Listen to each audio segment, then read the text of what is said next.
وما محمد إلا رسول قد خلت من قبله الرسل أفإن مات أو قتل انقلبتم على أعقابكم ومن ينقلب على عقبيه فلن يضر الله شيئا وسيجزي الله الشاكرين وما كان لنفس أن تموت إلا بإذن الله كتابا مؤجلا ومن يرد ثواب الدنيا نؤته منها ومن يرد ثواب الآخرة نؤته منها وسنجزي الشاكرين وكأي من نبي قاتل معه ربيون كثير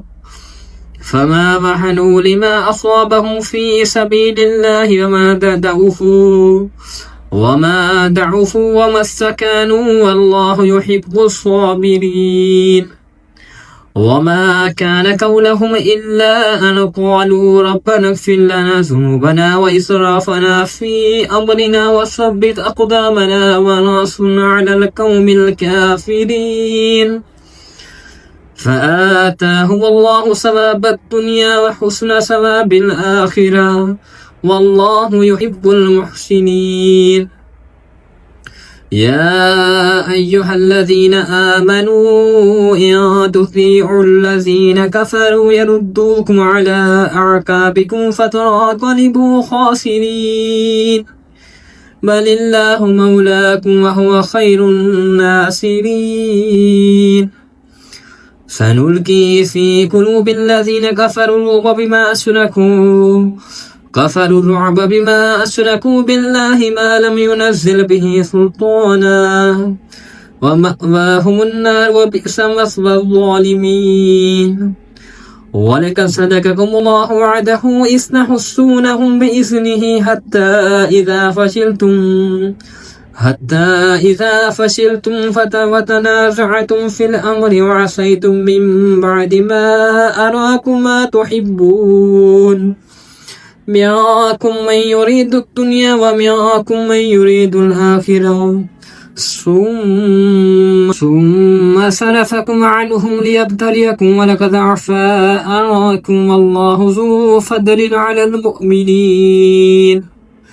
يا تصعدون ولا تلوون على أحد والرسول يدعوكم في أخراكم فأصابكم غما بغم لكي لا تحزنوا على ما فاتكم ولا ما أصابكم والله خبير بما تعملون ثم أنزل عليكم من بعد الغم أمنة نعاسا يغشى طائفة منكم وطائفة قد همت أنفسهم يظنون بالله غير الحق ظن الجاهلية يقولون هل لنا من الأمر من شيء قل إن الأمر كله لله يخفون في أنفسهم ما لا يبدون لك يقولون لو كان لنا من الأمر شيء ما قتلنا هاهنا قل لو قرأتم في بيوتكم لبرز الذين كتب عليهم القتل إلى مضاجعهم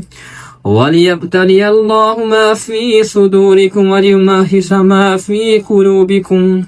والله عليم بذات الصدور